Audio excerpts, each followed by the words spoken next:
मौलाना को एक भूल पड़ी भारी, योगी ने निकाली अकड़ सारी। बुलडोजर एक्शन से कांपे मौलाना तौकीर रजा के करीबी, हो गई सबकी हालत पास। बिल के बाहर निकाल कर मिल रही है बरेली के एक एक उपद्रवियों को सजा। योगी ने अधिकारियों को दिया तगड़ा आदेश, होटल सील, मकानों पर गरज रहा बुलडोजर। कुछ लोग भूल गए थे कि शासन किसका है। ये बात योगी ने मंच से कही थी तो लोगों को विश्वास नहीं हुआ था। कुछ लोगों ने सोशल मीडिया पर इस बात पर सवाल दागे थे, लेकिन अब योगी ने ऐसा तगड़ा आदेश दिया है जिसने मौलाना तौकीर रजा से लेकर उनके करीबियों की नींद उड़ा दी है। क्योंकि खबर है कि योगी के आदेश देते ही अब मौलाना के करीबियों के यहाँ बुलडोजर चलना शुरू हो गया है, जिसके बाद बरेली में गलत करने वाले भागे भागे फिर रहे हैं। वहीं पुलिस भी अब फुल एक्शन मोड में है। बताया जा रहा है कि अब पुलिस ने सारे आरोपियों को सबक सिखाने की ठान ली है, जिसके लिए दिन रात संवेदनशील इलाकों में भी दबिश दी जा रही है ताकि आरोपियों को पकड़कर उनको उनके अंजाम तक पहुंचाया जाए। मौलाना तौकीर रजा जो बरेली हिंसा का मास्टरमाइंड जिसे बताया जा रहा है, जिसे मुख्य आरोपी बताया जा रहा है, जिस पर आरोप है कि उसने बरेली में हिंसा भड़काई, अब वो पुलिस के गिरफ्त में है और उनके करीबियों के घर दुकानों पर बुलडोजर का पहिया चढ़ना शुरू हो चुका है। रिपोर्ट्स की माने तो बरेली नगर निगम ने भारी पुलिस बल की मौजूदगी में मौलाना तौकीर रजा और उनके करीबियों के दुकानों पर ताला जड़ दिया है।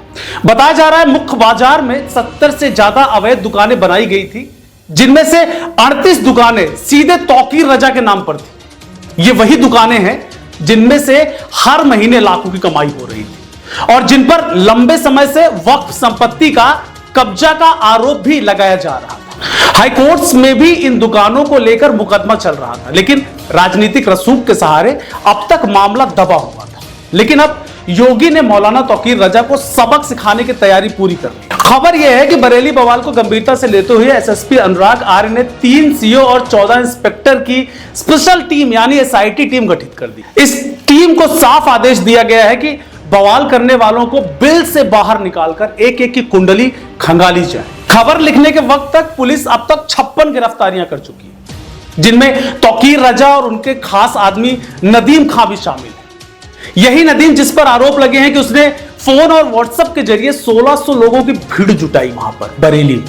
पुलिस पूछताछ में यह भी सामने आया कि मौलाना रजा लंबे समय से बरेली में अपनी पकड़ कमजोर होते देख परेशान था और भीड़ जुटाकर राजनीतिक ताकत दिखाना चाहता था। सिर्फ यही नहीं, तौकीर रजा का दूसरा करीबी नफीस भी पुलिस के हत्थे चढ़ चुका है। उसकी नाववल्टी स्थित मार्केट की 74 दुकानें नगर निगम ने सील कर दी। वहीं एक और सहयोगी डॉक्टर तौसीफ नाम का सामने आया है, जिसने मजार के पीछे वक्फ की जमीन पर कब्जा कर कई दुकानें बनवाई। अब बरेली प्रशासन इन सब की संपत्तियों को जब्त कर रहा है और बुलडोजर एक्शन शुरू कर चुका है, जिसकी तस्वीरें भी सामने आई है। रिपोर्ट्स की माने तो बरेली नगर निगम ने यह कार्रवाई की है, जिसमें तौकीर रजा के करीबी पार्षद ओमान रजा के अवैध चार्जिंग स्टेशन पर बुलडोजर चलाया गया है। नगर निगम की जमीन पर बने स्टेशन में कई ई रिक्शे खड़े थे, जहां पर ये चार्जिंग होते थे। मौके पर भारी पुलिस बल, आरएएफ की टीम, दमकल और ड्रोन से भी निगरानी की जा रही।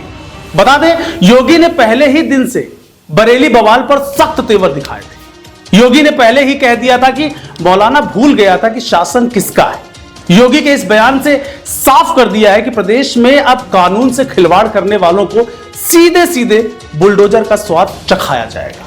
हालांकि अब एक्शन शुरू होने के बाद मौलाना तौकीर रजा भी की मुश्किलें और बढ़ गई हैं और एक तरफ वो जेल में है तो दूसरी तरफ उनके करीबियों की दुकानें और मकानों पर बुलडोजर की गड़गड़ाहट सुनाई दे रही है।